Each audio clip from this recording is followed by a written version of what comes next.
ने ये बतलाया है। सोच की कोई दिशा नहीं पर समझ की सुंदर काया है। Born to be remembered, born to be remembered, born to be remembered, born to be remembered। नया दिन, नए एपिसोड की शुरुआत, लेकिन आरजे वही आपकी पुरानी दोस्त Babita Jain. Born to be remembered के आज के इस नए एपिसोड में आपका स्वागत है। दोस्तों, आज है 14 दिसंबर और आज का दिन पूरे भारत में राष्ट्रीय ऊर्जा संरक्षण दिवस के रूप में मनाया जाता है। भारत में द एनर्जी कंजर्वेशन एक्ट के तहत ब्यूरो ऑफ एनर्जी एफिशिएंसी बनाया गया। ये संस्था भारत सरकार के अधीन आती है और ऊर्जा के कम उपयोग के लिए योजनाएं और नीतियां विकसित करती है। राष्ट्रीय ऊर्जा संरक्षण दिवस का उद्देश्य लोगों को ये बताना है कि ऊर्जा हमारे लिए कितनी जरूरी है तथा इसके कम उपयोग या इसकी बचत से हमें कितने फायदे हैं। एनर्जी कंजर्वेशन या ऊर्जा संरक्षण का सीधा मतलब है ऊर्जा के फालतू उपयोग को बंद करना और इसका लक्ष्य है कि भविष्य के लिए ऊर्जा बची रहे। दोस्तों, ऊर्जा हमारे आसपास बहुत से रूपों में मौजूद है। कुछ प्राकृतिक ऊर्जा के संसाधन हैं, तो कुछ कृत्रिम। हमें जरूरत है कि हम सभी ऊर्जा के संसाधनों का संरक्षण करें। पंखे, बिजली के बल्ब, हीटर और जितनी भी इलेक्ट्रॉनिक ऊर्जा की वस्तुएं हैं, उनका अनावश्यक उपयोग बंद करें। इसी तरह ईंधन में पेट्रोल, कोयला, प्राकृतिक गैस और तेल जैसे ऊर्जा के संसाधनों को भी हमें रोजाना जिंदगी में बचाना चाहिए ताकि हमारा भविष्य सुरक्षित रहे।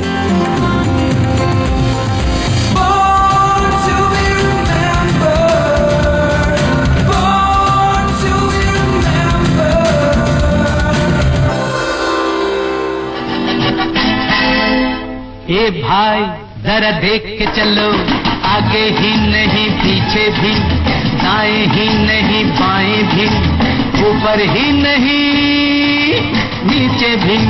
ए भाई जरा देख के चलो, आगे ही नहीं पीछे भी, दाएं ही नहीं बाएं भी, ऊपर ही नहीं नीचे भी। ए भाई, अब मैंने ये गाना आपको सुनवाया, आपको बताएंगे भी इस गाने में जो पर्सनैलिटी थी उनके बारे में। दोस्तों, पिछले 8 दशकों से दुनिया को अपने इशारों पर नचाने में माहिर ये शख्स हिंदी सिनेमा जगत का वो नाम है जिसे आने वाले कई दशकों तक भुलाया नहीं जा सकता। और वैसे भी भूला तो उन्हें जाता है जो दिमाग में बसते हैं। दिल में रहने वालों की यादें न कभी मिटी हैं और न कभी मिटेंगी। इस शख्स की नीली आंखों के भोलेपन ने पर्दे पर अपनी खामोशी से सभी को हंसने और रोने पर मजबूर कर दिया। जाने कहां गए वो दिन, कहते थे तेरी राह में नजरों को हम बिछाएंगे। जाने कहां गए वो दिन, कहते थे तेरी राह में नजरों को हम बिछाएंगे। चाहे कहीं भी तुम रहो, चाहेंगे तुमको उम्र भर, तुमको न भूल पाएंगे।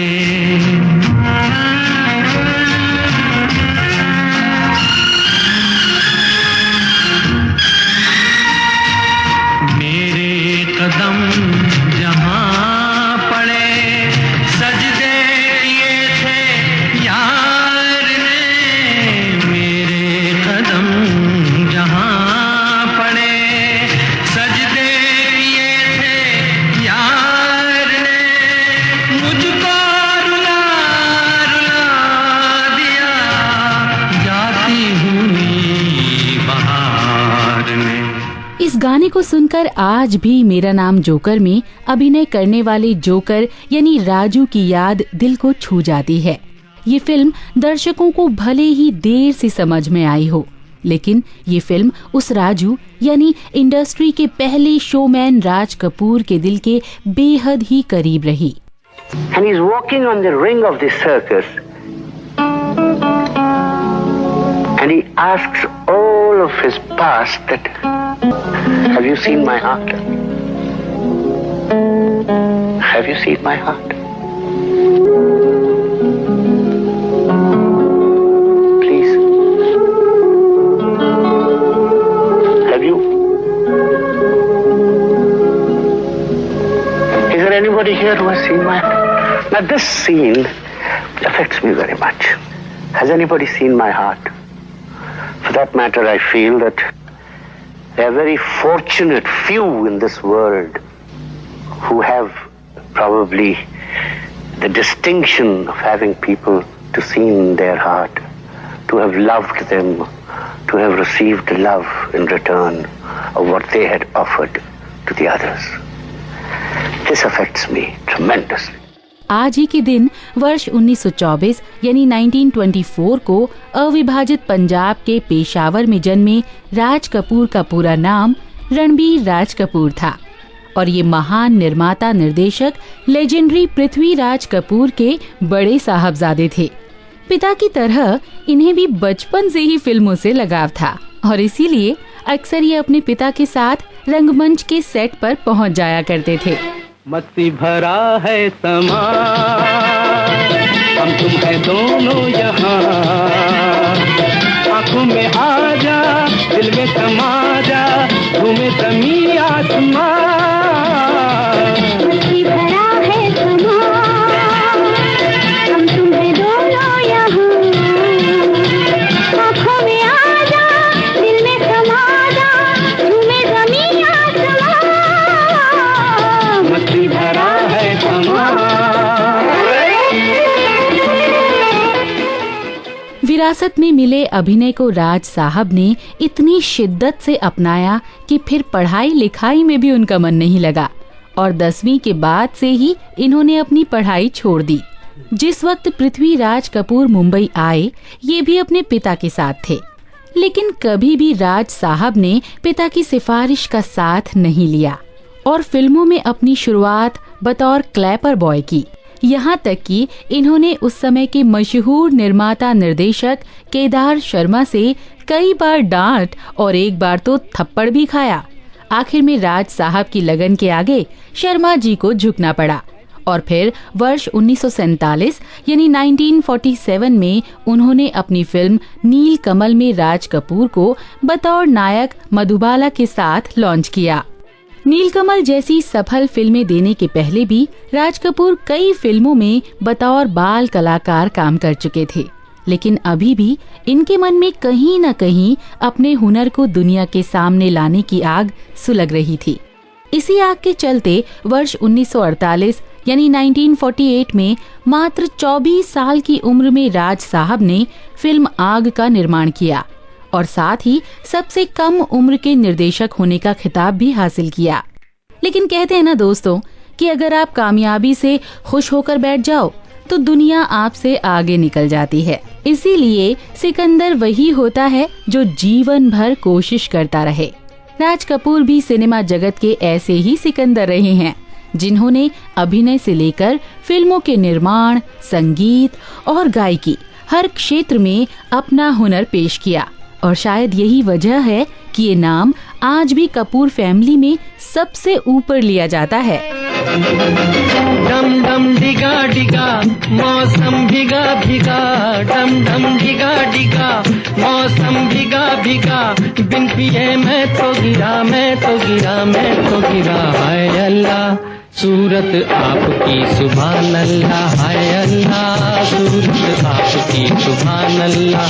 डम डम डिगा डिगा मौसम भीगा भीगा, बिन पिए मैं तो गिरा, मैं तो गिरा, मैं तो गिरा। हाय अल्लाह सूरत आपकी सुभान अल्लाह, हाय अल्लाह सूरत आपकी सुभान अल्लाह। मैं तो इस गाने में खोई गई थी। कितना खूबसूरत गाना है ना ये।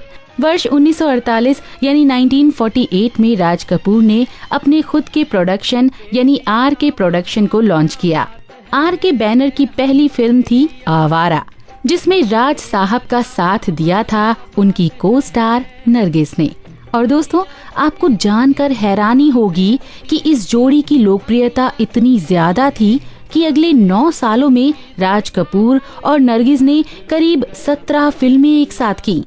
आवारा के बाद बरसात, श्री 420, अनाड़ी, मेरा नाम जोकर जैसी कई सफल फिल्मों का निर्देशन कर राज साहब ने सभी को अपना कायल बना लिया। श्री 420 में फिल्माए गए उनके गाने मेरा जूता है जापानी ने देश प्रेम की भावना को एक नए तरीके से पेश किया।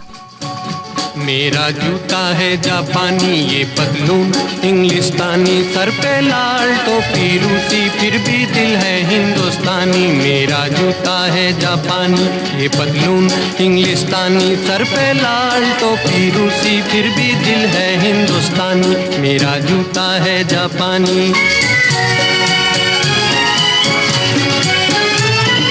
निकल पड़े हैं खुली सड़क पर अपना सीना ताने, अपना सीना ताने। मंजिल कहाँ कहाँ रुकना है ऊपर वाला जाने, ऊपर वाला जाने। बढ़ते जाएं हम सैलानी जैसे एक दरिया तूफानी, सर पे लाल टोपी रूसी, फिर भी दिल है हिंदुस्तानी। मेरा जूता है जापानी, ये पतलून इंग्लिस्तानी, सर पे लाल टोपी रूसी, फिर भी दिल है हिंदुस्तानी। मेरा जूता है जापानी। दर्शकों के टेस्ट को जितने अच्छे से राज साहब ने समझा, उतना शायद ही कोई और समझता हो। फिल्म मेरा नाम जोकर की असफलता से राज साहब को काफी दिनों तक मुफलिसी के दौर से गुजरना पड़ा, लेकिन उन्होंने संभालते हुए अपने आप को एक बार फिर से इंडस्ट्री का शोमैन साबित किया। उनकी फिल्म बॉबी ने बॉक्स ऑफिस पर सारे रिकॉर्ड तोड़ दिए। इस फिल्म में उनका साथ दिया बतौर अभिनेता उनके छोटे बेटे ऋषि कपूर ने। राज जी की फिल्मों की जान उनका संगीत भी रहा दोस्तों। मन्ना डे, शंकर जयकिशन और मुकेश सभी ने इनका साथ दिया। अपनी फिल्मों में इन्होंने हर तरह के चरित्र को जीवंत किया था और यही वजह रही कि सामाजिक मुद्दों पर बनी होने के बावजूद इनकी ज्यादातर फिल्में बॉक्स ऑफिस पर कमाल करती गईं। फिर चाहे उनमें गरीबी दिखाई गई हो, प्यार की पवित्रता को दर्शाया गया हो या फिर संगीत से लोगों को लुभाने की कोशिश की गई हो, राज कपूर सबसे ऊपर रहे। ताउम्र अपना सर्वस्व फिल्मों के लिए कुर्बान कर देने वाले राज साहब ने फिल्मी करियर में बहुत से अवार्ड हासिल किए, लेकिन जिस वक्त इन्होंने फिल्म जगत का सर्वश्रेष्ठ पुरस्कार दादा साहब फाल्के हासिल किया, उस वक्त वो अपनी आखिरी सांसें ले रहे थे। कोई नहीं जानता था कि इस अवार्ड सेरेमनी से सीधे इन्हें एम्स में भर्ती कराया जाएगा और फिर यहीं वो अपनी अंतिम सांसें लेंगे। राज कपूर जी का संगीत उनकी शख्सियत को साफ बयां करता है और भारतीय सिनेमा में इस शोमैन का नाम हमेशा गर्व से लिया जाएगा। रंगमंच की हकीकत को हमें रूबरू करवाते उन्हीं के इस संगीत के साथ राज साहब को बॉर्न टू बी रिमेम्बर्ड की तरफ से सलाम। किसी की मुस्कुराहटों पे हो निसार, किसी का दर्द मिल सके तो ले उधार, किसी के वास्ते हो तेरे दिल में प्यार, जीना इसी का नाम है। किसी की मुस्कुराहटों पे हो निसार, किसी का दर्द मिल सके तो ले उधार, किसी के वास्ते हो तेरे दिल में प्यार, जीना इसी का नाम है।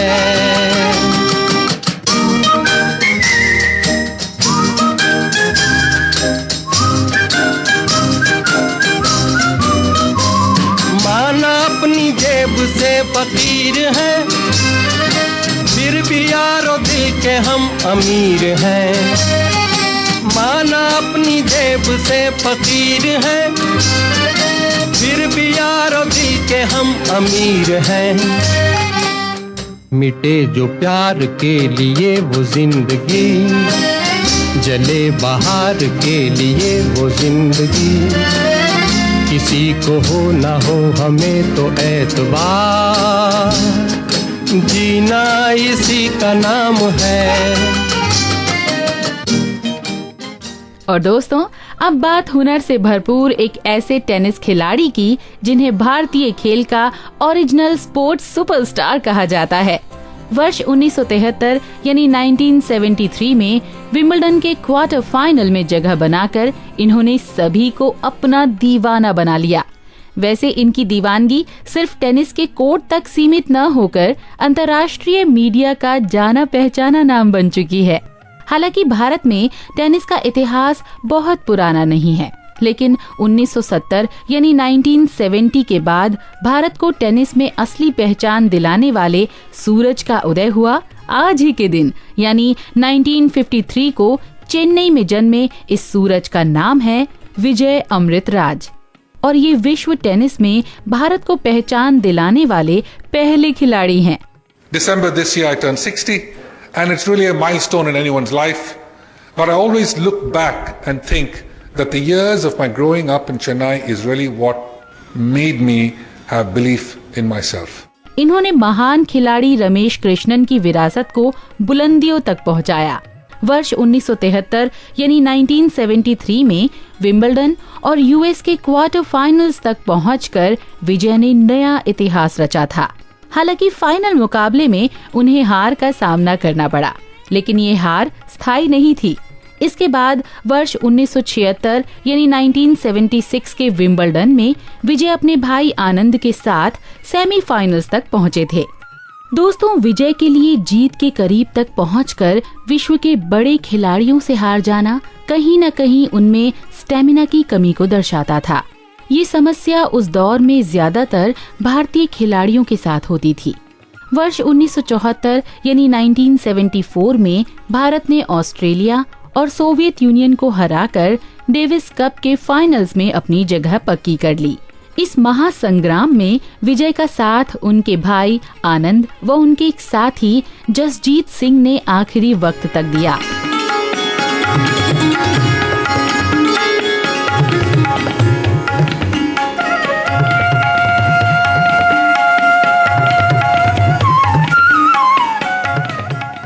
ऐसा लग रहा था कि बाजी मानो भारतीय खिलाड़ियों के हाथ में ही हो कि तभी भारत ने मैच में खेलने से इनकार कर दिया, जिसकी वजह थी साउथ अफ्रीका के साथ रंगभेद की समस्या।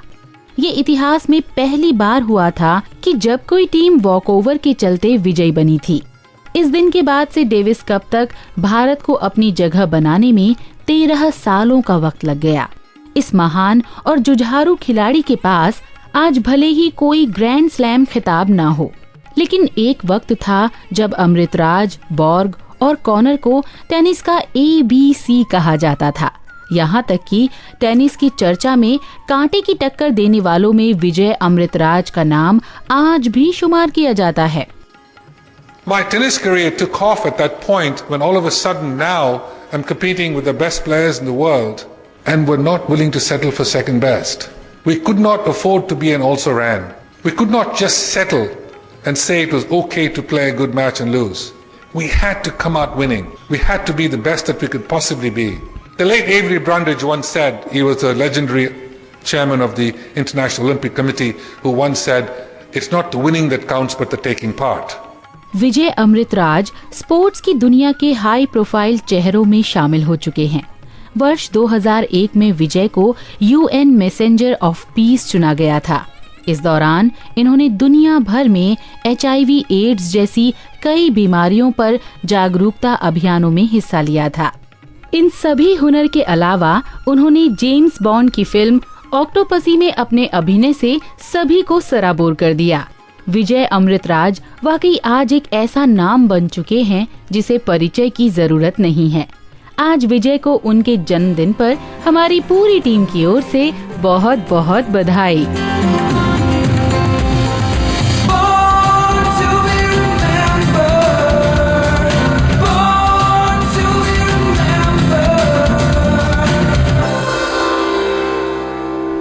हमारी अगली हस्ती हिंदी समानांतर सिनेमा की धुरी है। उनकी फिल्मों में वास्तविक भारत दिखता है और ये सिलसिला उनकी पहली फिल्म अंकुर से हाल में आई वेलकम टू सज्जनपुर तक चलता आ रहा है। उन्होंने अपनी फिल्मों के जरिए नई शैली का निर्माण किया, जिसे अब मिडिल सिनेमा के नाम से जाना जाता है। वो अब तक 7 नेशनल अवार्ड जीत चुके हैं। फिल्मों के अलावा उन्होंने बहुत सी ज्ञानवर्धक डॉक्यूमेंट्रीज भी बनाई हैं। छोटे पर्दे के लिए बनाए गए उनके कार्यक्रम भारत एक खोज को कैसे भुलाया जा सकता है? जी हाँ, हम बात कर रहे हैं निर्देशक श्याम बेनेगल की। बेनेगल जी का जन्म आज ही के दिन 1934 यानी 1934 में आंध्र प्रदेश में हुआ था। निजाम कॉलेज से एमए करने के बाद वो मुंबई आ गए। 1959 यानी 1959 में उन्होंने मुंबई आकर कॉपी राइटिंग से करियर की शुरुआत की और 1966 यानी 1966 से 1973 के बीच वो film and television institute of India में पढ़ाया करते थे। बाद में वो 2 बार संस्था के चेयरमैन भी रहे। करीब 1000 विज्ञापन फिल्म्स बनाने के बाद वो फिल्मों की ओर मुड़ गए और 1973 यानी 1973 में अंकुर नाम से पहली फिल्म बनाई।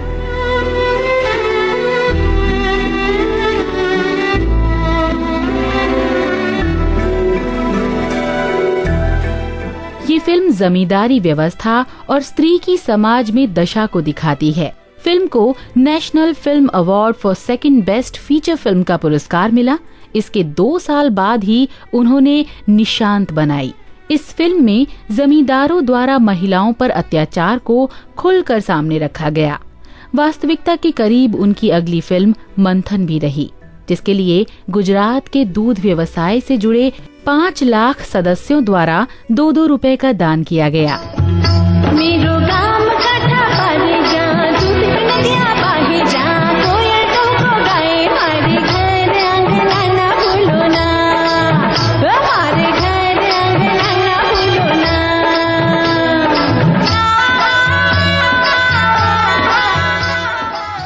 इसके बाद आई फिल्म भूमिका में भारतीय समाज में औरत की स्थिति को सही ढंग से उजागर किया गया। इस फिल्म में स्मिता पाटिल ने मराठी और हिंदी एक्ट्रेस हंसा वाडेकर की भूमिका निभाई थी। बेनेगल साहब ने इसके बाद 1857 की क्रांति के इर्द गिर्द घूमती फिल्म जुनून बनाई। बेनेगल जी ने वास्तविक कहानियों, अच्छे अभिनेताओं, कम बजट की फिल्मों और गांव की बात करती फिल्मों से नए सिनेमा का एक दौर ही चला दिया। कलयुग फिल्म में उनकी कला का विस्तार क्षेत्र देखने को मिलता है। इस फिल्म में उन्होंने बहुत ही खूबसूरत ढंग से महाभारत की कहानी को आज के परिदृश्य में दिखाया है। इस फिल्म को फिल्म फेयर सर्वश्रेष्ठ फिल्म का पुरस्कार मिला। बेनेगल जी की कला का एक और नमूना सूरज का 7वां घोड़ा भी है। धर्मवीर भारती की नॉन लीनियर स्टोरी को उन्होंने बेहतरीन तरीके से पर्दे पर उतारा है। सन 2005 में उन्होंने नेताजी सुभाष चंद्र बोस पर Netaji Subhash Chandra Bose the forgotten hero के नाम से अंग्रेजी भाषा में फिल्म बनाई। Sardari Begum was a wonderful story. Khalid Mohammed had told me about it. You know Khalid Mohammed, the film critic and editor of Filmfare. He had told me this story about this Thumri singer. And I became very interested in it because it would give me an opportunity to do several things. One is to look at the art of Thumri, which is now in decline.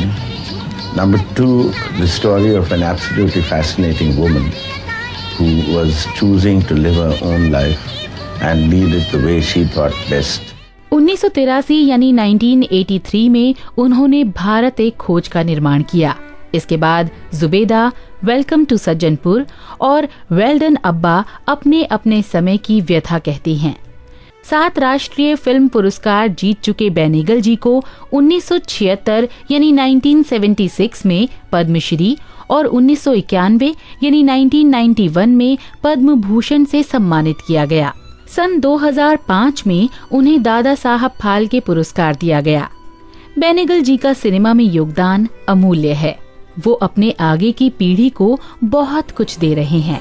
हमारी ओर से बेनेगल जी को जन्मदिन की शुभकामनाएं।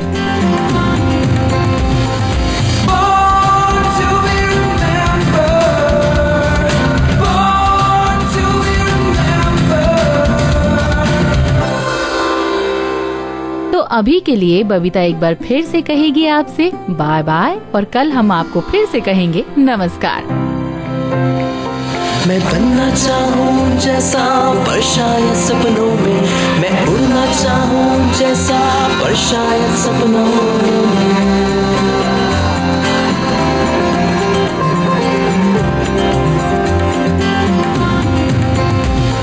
सपनों की है उड़ान, कांटे बन गए फूल समान, रोक न पाए वो मुझको मुट्ठी में मेरी है आसमान।